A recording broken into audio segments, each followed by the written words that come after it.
ಮರೆಯಾದ ನೆನಪುಗಳು. ಒಂದು ಸಲ ರೇಡಿಯೋನಲ್ಲಿ ಕೇಳಿದರೆ ಸಾಕು ಸಿನಿಮಾ ಹಾಡು ಬಾಯಿಪಟಕ್ಕೆ ಬರುತ್ತಿತ್ತು. ಕುಳಿತಿರೋ ಕಡೆ ಬಸ್ಗಳಲ್ಲಿ ದಿನಪತ್ರಿಕೆ ತಂದು ಮಾರಾಟ ಮಾಡುತ್ತಿದ್ದರು. ಎಲ್ಲರ ಮನೆಯಲ್ಲೂ ಸೈಕಲ್ ಇರ್ತಾ ಇತ್ತು.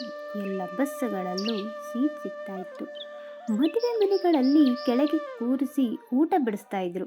ಕಪಿಲ್ ದೇವ್ ಕ್ರಿಕೆಟು 5 ದಿನಗಳ ಟೆಸ್ಟ್ ಫ್ಯಾಂಟಾಸ್ಟಿಕ್.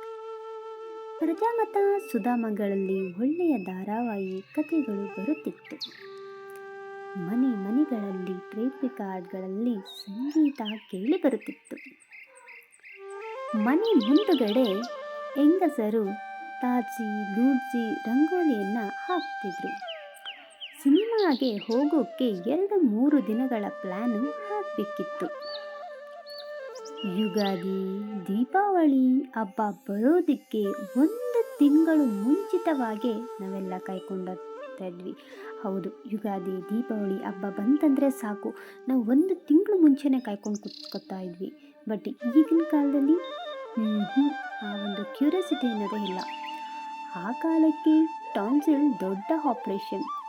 ರೇಡಿಯೋನಲ್ಲಿ ನಾಟಕಗಳು ಬಲು ಚೆನ್ನಾಗಿ ಮೂಡಿ ಬರ್ತಾ ಇತ್ತು.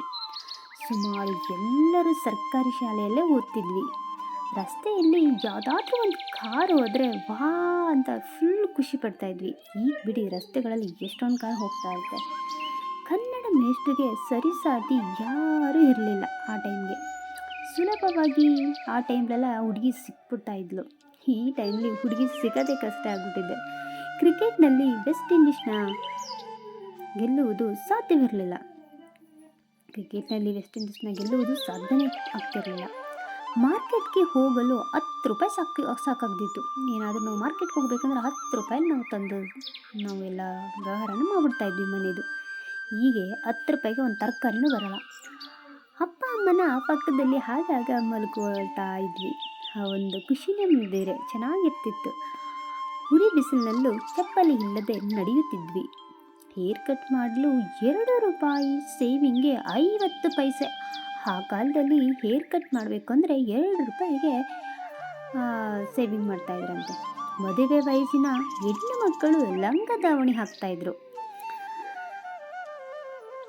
ರಸ್ತೆಯಲ್ಲಿ ಲಗೋರಿ ಆಟ, ಸೈಕಲ್ ಟಯರು ಓಡಿಸ್ತಿದ್ವಿ. ಹೌದು, ನನಗಂತೂ ಇನ್ನೂ ಚೆನ್ನಾಗಿ ನೆನಪಿದೆ. ರಸ್ತೆಯಲ್ಲಿ ಆ ಟೈಮಲ್ಲಿ ಸೈಕಲ್ ಓಡಿಸ್ಕೊಂಡು ಹೋಗ್ತಾ ಇದ್ದಿದ್ದು, ಲಗೋರಿ ಆಟ ಆಡ್ತಾ ಇದ್ದಿದ್ದು ತುಂಬ ಮೆಮೊರೇಬಲ್ ಅನಿಸುತ್ತೆ, ಚೆನ್ನಾಗಿರ್ತಿತ್ತು. ಎಲ್ ಭೈರಪ್ಪ ತ್ರಿವೇಣಿ ಕಾದಂಬರಿಗಳು ಮನೆಗೆ ಮಾತಾಗಿತ್ತು. ಆ ಟೈಮಲ್ಲಿ ಕಾದಂಬರಿಗಳು ತುಂಬಾ ಫೇಮಸ್ ಆಗ್ತಾ ಇರ್ತಿತ್ತು. ನವಿಲ ಗರಿ ಮರಿ ಹಾಕುವುದು ಎಂದು ಪುಸ್ತಕದ ನಡುವೆ ಇಟ್ಟು ದಿನ ಕಾಯ್ತಾ ಇರ್ತಿದ್ವಿ. ಯಾವಾಗಲೂ ಅಷ್ಟೇ. 5 ರೂಪಾಯಿ ಕಳೆದುಕೊಂಡೆ ಅಂತ ಅಪ್ಪನ ಹತ್ರ ಏಟು ತಿಂತಾ ಇದ್ವಿ. 4ನೇ ತರಗತಿಯಿಂದ ಮಾತ್ರ ಇಂಗ್ಲೀಷ್ ಪಾಠ, 8ನೇ ಕ್ಲಾಸ್ವರೆಗೂ. ಉಸಿರಾಡಲು ಶುದ್ಧ ಗಾಳಿ ಇರ್ತಿತ್ತು. ಕುಡಿಯುವ ನೀರನ್ನು ಯಾರು ದುಡ್ಡು ಕೊಟ್ಟು ಖರೀದಿಸ್ತಾನೇ ಇರಲಿಲ್ಲ. ಈ ಟೈಮಲ್ಲಿ ನೀರಿಗೂ ದುಡ್ಡು ಕೊಟ್ಟು ತಗೋಬೇಕು.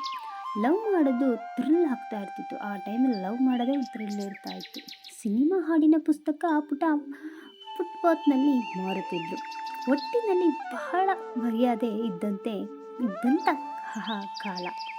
ಕಳೆದು ಹೋದದ್ದು ದಿನಗಳು ಮಾತ್ರವಲ್ಲ, ನಮ್ಮ ಸುಖಗಳು, ಅದ್ಭುತವಾದ ನೆನಪುಗಳು. ಯಾರೋ ಈ ಪುಣ್ಯಾತ್ಮರು ಕಳಿಸಿದ್ರು. ನಿಮಗೂ ಕೂಡ ನೆನಪಾಗಲಿ ಎಂದು ಇದನ್ನು ಹಾಕಿದ್ದೀನಿ. ಓದಿದ್ದಕ್ಕಾಗಿ ಧನ್ಯವಾದಗಳು.